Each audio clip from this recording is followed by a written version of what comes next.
Hello everyone, আসসালামু আলাইকুম। আশা করছি যে যেখানে আছেন সবাই খুব ভালো আছেন।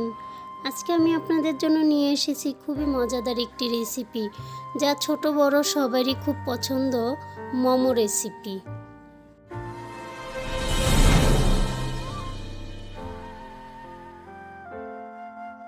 চলুন তাহলে শুরু করে আজকের রেসিপি। এখানে আমি নিয়ে নিয়েছি গরুর কিমা। এই কিমাগুলো আমি বাজার থেকে কিনে এনেছি। এরপর আমি চুলায় একটি কড়াই বসিয়েছি, সেখানে 2 টেবিল চামচ তেল দিয়েছি। তেলটা গরম হয়ে গেলে কিমাগুলো দিয়ে দিব এবং সেখানে দিয়ে দিব 1 চামচ আদা ও রসুন বাটা এবং দিয়ে দিব 1.5 চামচ সয়া সস।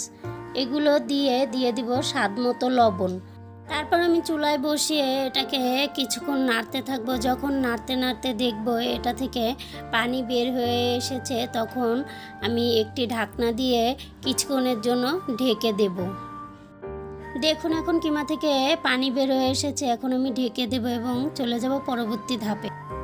এখানে আমি 1.5 কাপ পরিমাণ ময়দা নিয়ে নিয়েছি, সেখানে দিয়ে দিব স্বাদ মতো লবণ। এরপর আমি হাতের সাহায্যে লবণ আর ময়দাগুলো একসাথে কিছুক্ষণ মিশিয়ে নেব। মেশানো হয়ে গেলে এখানে অল্প অল্প পানি দিয়ে আমি একটি নরম ডো তৈরি করে নেব। ডোটা যেন বেশি শক্তও না হয়, বেশি নরমও না হয়। আমার এই ডোটা সম্পূর্ণ তৈরি করা হয়ে গেলে ডোটা আমি এক সাইডে ঢাকনা দিয়ে ঢেকে রেখে দেব। এরপর আমি চুলায় যে কিমাটা বসিয়ে রেখেছিলাম সেখানে চলে যাব। দেখুন আমার কিমাটা প্রায় সিদ্ধ হয়ে গেছে। আমি এখানে ধনিয়া গুঁড়া দিতে ভুলে গেছিলাম। এখন আমি এখানে একটু নেড়েচেড়ে 1/2 চা চামচ ধনিয়া গুঁড়া দিয়ে দিব। এরপর আমি এখানে দিয়ে দিব 1/2 চা চামচ গোলমরিচের গুঁড়ো। এটা দিয়ে তারপরে দিয়ে দিব 1 কাপ পেঁয়াজ কুচি। পেঁয়াজ কুচি আপনারা চাইলে আরও বেশিও দিতে পারেন। আমি 1 কাপ দিয়েছি, আরও চাইলে কমও দিতে পারেন। পেঁয়াজটা দিয়ে আমি কিছুক্ষণ নেড়েচেড়ে এটাকে 2-3 মিনিটের জন্য ঢাকনা দিয়ে ঢেকে দেব। দেখুন আমি ঢাকনা দিয়ে কিছুক্ষণ ঢেকে রাখার পর প্রায় আমার কিমাটা হয়ে গেছে।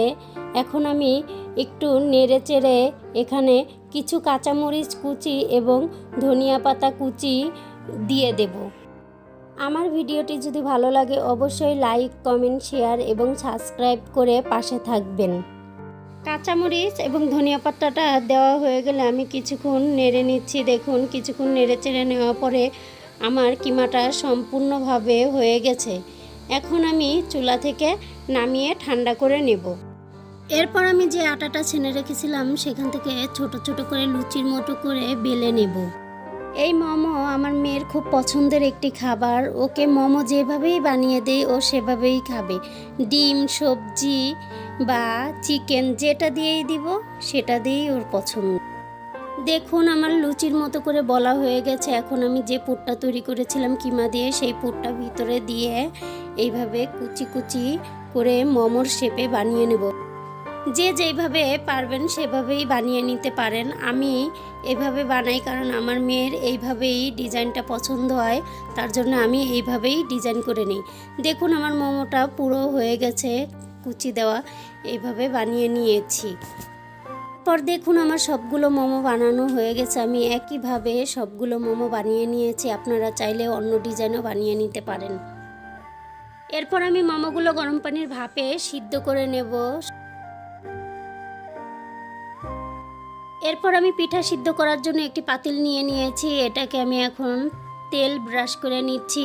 তেল ব্রাশ করা হয়ে গেলে আগে থেকেই আমি চুলায় গরম পানি ফুটিয়ে রেখেছিলাম। সেই গরম পানির ভাপের উপর পাতিলটা বসিয়ে সবগুলো মোমো একে একে আমি সিদ্ধ করে নেব। এই রেসিপিটি আমরা বাচ্চাদের টিফিনে, বিকালের নাস্তায় বা সকালের ব্রেকফাস্টেও রাখতে পারি। আবার অতিথি আপ্যায়নেও এটার কোনো তুলনা নেই। দেখুন আমি মোমোগুলো দিয়ে 5 থেকে 7 মিনিট ঢেকে রেখেছিলাম গরম পানির ভাপে। এখন আমার মোমোগুলো সম্পূর্ণ সিদ্ধ হয়ে গেছে। এই মোমো রেসিপিটা এতটা মজাদার হয়েছিল, আপনারা না খেলে বুঝবেনই না। আপনারা বাসায় ট্রাই করে দেখবেন। এখন আমি সবগুলো মোমো চুলা থেকে নামিয়ে পরিবেশন করে দেখাচ্ছি। দেখুন মোমোগুলো কতটা সুন্দর হয়েছে এবং খেতেও দারুণ ছিল। আশা করছি আমার ভিডিওটি আপনাদের ভালো লেগেছে। ভালো লেগে থাকলে অবশ্যই বাসায় ট্রাই করে দেখবেন। এখন আমি একটি মোমো আপনাদেরকে ভেঙে দেখাচ্ছি। ভেতরটা কতটা লোভনীয় হয়েছে এবং জুসি হয়েছে দেখুন। আমার ভিডিওটি যদি ভালো লাগে অবশ্যই কমেন্ট বক্সে কমেন্ট করে জানাবেন। আসসালামু আলাইকুম।